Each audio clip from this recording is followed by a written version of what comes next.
cheat and steal to get what they want. And that sort of behaviour is very negative. That's sort of like, you know, how we see in culture today with, you know, people using, you know, sex as sort of like, wow, hit myself in the head.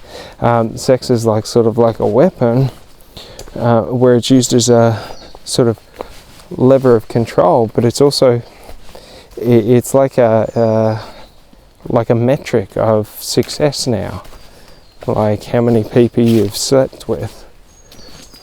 And like, don't get me wrong, when I grew up it was the exact same, but it's sort of like, what I realized from that culture was, after a while it all becomes pointless. It all becomes meaningless because you're measuring the wrong metric. You're not measuring the quality of the relationships, you're measuring the quantity of the relationships. So it just leads to a deterioration of the quality of relationships held, but also a lot of negative behaviours because, you know, most people that are out there sleeping around aren't really vetting people, aren't really finding out who they are before they sleep with them. Don't get me wrong, I was one of those. But yeah, it's sort of like, it leads to a very, very empty life because it's sort of like the positive reinforcements, if you choose to, you know, lie and manipulate and all of that. So like, if you pretend to be someone you're not to sleep with someone, like, that's lying and manipulating. Do you know what I mean? So like, if you continuously do that, and that is all that consists of your relationships, like, it becomes far easier for, you know, you to progressively deteriorate and get worse and worse and worse, or for you to, you know, like, get worse on scale of magnitude. You know what I mean? So do worse actions.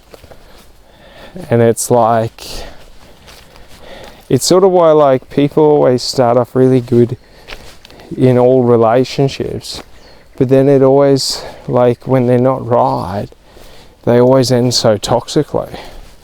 And it's like, you know what I mean? And like, whoa, Jesus, that bird got close as. But it's sort of like, we have all seen it throughout movies, TV, you know, reality, through our communities, you know, those around us, through our experiences, that like, when one person wants to end a relationship, the best course of action is to end the relationship and move on as quick as possible. Jesus, these birds. But like, the thing is our emotions become manipulated to where we think that that isn't the right course of action. You know what I mean?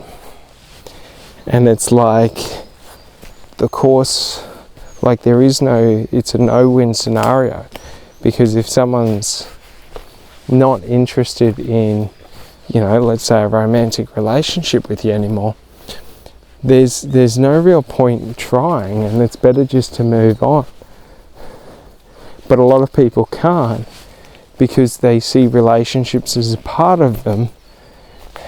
So like, if they lose them, they're losing something, like they're losing a part of self, which is very strange, because it's sort of like a relationship is two people, you know,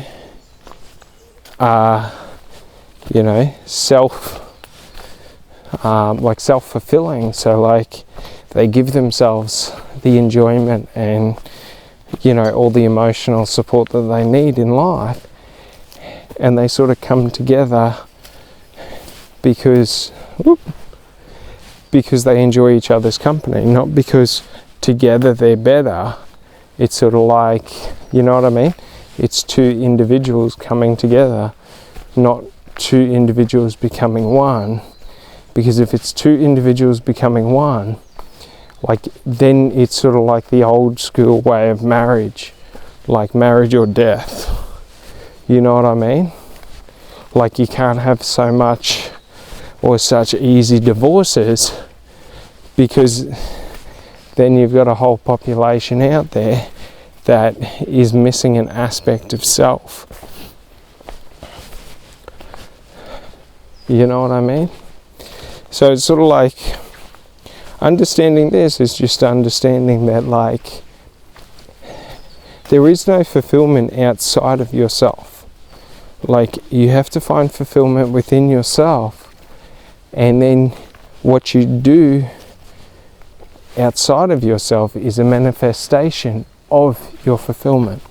So, like, for example, I find fulfillment in hiking and walking through the trees. Like, it's not that I walk through the trees to feel fulfillment. No, if I'm doing that action, I feel that fulfillment.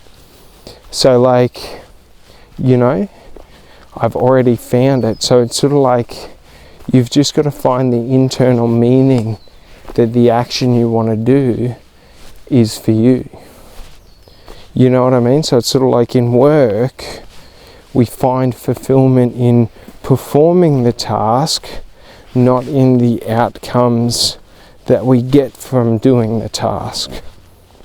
So it's sort of like, if we're always focused in work on the money we're earning, we're sort of measuring against what we're having to do to earn it. Whereas if we're in love with what we do and we enjoy the process of doing the work, then it's sort of like we don't mind doing more, because it's quite an enjoyable experience. Like, it's not like we're counting the cost for, you know, if we stay back an hour or two. And it's very interesting, because it's just the level of, like, one is focused on the outcomes and one is focused on the actions, and that's it.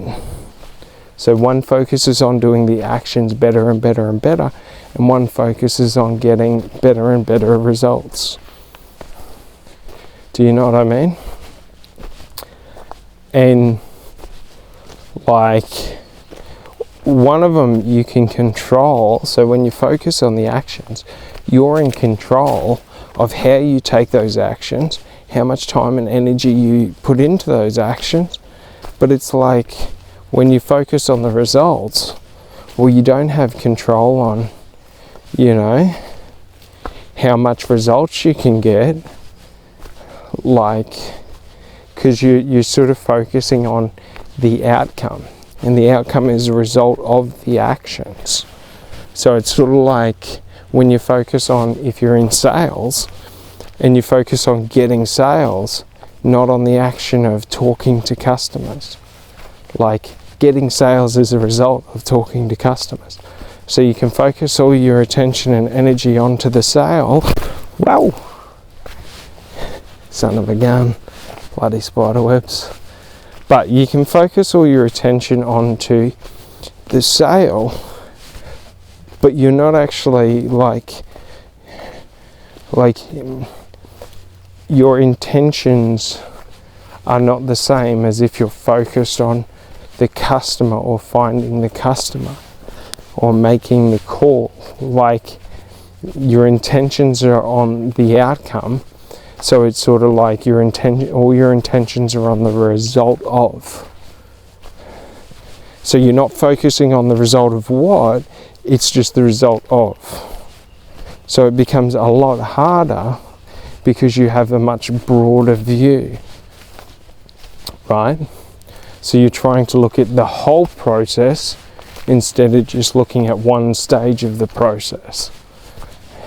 And that's sort of like the difference, because then we're able to focus on that one stage And then we're also able to focus on another stage by repeating that process of just directing our focus to the actions that result in the results, not thinking about the results and trying to work out the inputs required to get it.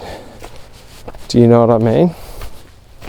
Like, we focus either in one of them all our attention on the results and we're measuring action to results, or we put all of our attention on the actions and we're measuring actions towards outcomes, or actions as a result, or outcomes as a result of actions. So all of our focus is on the action. And that's very important because it's that shift in attention that really gives us the additional energy reserves to be able to really do well in any task, because we're no longer worried or concerned about outcomes. All of our attention is towards the actions and how we take the actions.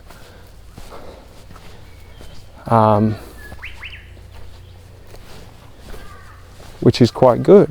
All right, thanks so much. Bye.